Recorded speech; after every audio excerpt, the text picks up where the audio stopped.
Rob O'Neill had 1 year of college under his belt, a job delivering pizzas, and only a basic grasp of swimming when a recruiter convinced him to enlist and become a Navy SEAL. By January 1996, after 5 months of intensive swim training, Rob found himself in Great Lakes, Illinois for Navy boot camp. But boot camp was nothing compared to what came next. BUDS, or Basic Underwater Demolition SEAL Training, puts recruits through some of the most grueling physical punishment anyone can endure. 1, 2. Most recruits don't even pass the first phase, physical conditioning. General workouts every day eventually wear into, 1,000 push-ups a day, 1,000 sit-ups a day, 1,000 flutter kicks a day, hundreds of pull-ups, a bunch of times around the big scary obstacle course. There's obstacles there. The first time you do it, if you fall off, you're going to break your neck. Miles and miles of soft sand, you're running it all the time. It's a mile from where we'd work out to the galley, so you're running 6 miles a day just to eat, and then the other 12 miles on top of that. Lots of swimming, lots of pool drills, and then just the instructors messing with you the whole time. You have to run everywhere. You can't walk anywhere. If you're going to do stuff, you're running, and the instructors will find you and drop you. And every time you drop, it's like 25 push-ups at first, and it goes to 35 and 50 as the phases go on. There's tests every single day, pass or fail, like the drown proofing, which is pretty famous, where they tie your hands behind your back and your feet together and throw in the water for 45 minutes at a time, probably, where like you're exhaling all the air so you can sink, kick off the bottom, come up and breathe. You have 10 minutes, swim the length of the pool. Floating's hard when you're tied up. They make you float for 5 minutes and you can't touch the bottom, and then swim down and grab a mask with your teeth and do flips, and then come up and show them, and then they let you out and untie you. And that's where a lot of people lose it, because for some reason I guess it's not natural to be tied up and thrown in a pool. There's a 5.5 nautical mile ocean swim for completion, 14-mile run at one point. We actually did the 5.5 mile swim twice in 4 days.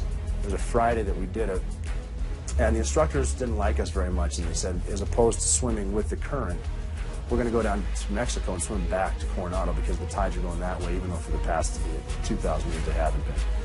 So we swam against the current, and we hit the time limit where hypothermia was set no matter what you're wearing, 5.5 hours or whatever. And they pulled guys maybe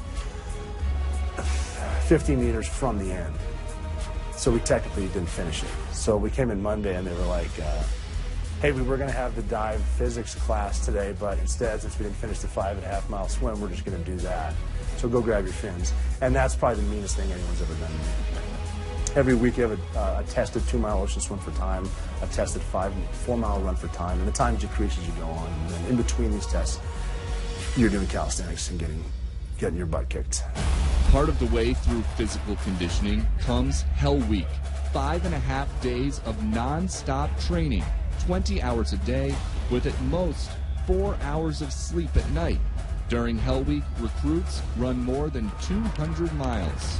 The way that I remember feeling was, I know I have a past. I know I came from somewhere, but that's gone, and I have no future.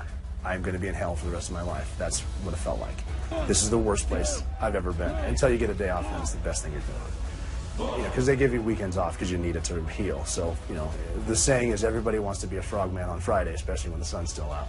And Sunday night, you're like, oh boy, here we go again. And yeah, it was just a miserable experience. The next phase of SEAL training includes combat diving and scuba, where recruits learn to operate above water and deep beneath the surface. After that comes land warfare, explosives and weapons training, and small unit tactics, followed by 26 weeks of more advanced SEAL qualification training. There never really was I'm sure I can do it. It's just I'm sure I'm not going to quit. And I don't know if that's part of the attitude here. I mean, I knew I wasn't going to, there was no chance of me quitting. They're going to throw me out or I'm going to get hurt. But I'm not going to just say you got better. And some good advice that was given to me, just little things like I had an instructor once tell me, I'm never going to ask you to do anything impossible. So it'll be really hard, but it's not impossible. You can do it, just don't quit. And then another guy said to me, I don't understand how you can quit, because when you quit, you take your helmet off and your name's on it, and you ring the bell, you put the helmet down, the helmets are in line. And someone just said to me, how can you quit and put a helmet with your father's name in the quitter's line? It's like, that's just good advice. 26 weeks into it, it's graduation week, it's like, holy crap, I'm going to make it. And he did, but the training didn't end at graduation. Then it was off to parachute school and even more advanced pre-deployment courses. You survive SEAL training. You become a Navy SEAL officially. What was your first job? My first job, I was assigned to a platoon, Bravo platoon, SEAL Team 2.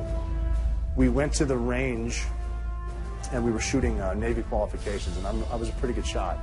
And I did so well, my boss said, well, this new guy's a good shooter, let's send him to sniper school. So during that first, they called it a workup, which is the training cycle a platoon does before it deploys. They sent me to Camp Atterbury, Indiana for Naval Special Warfare Scout Sniper School, and I became a sniper. And soon the boy from Butte, Montana, who 1 year before had been delivering taco pizzas, was a Navy SEAL sniper.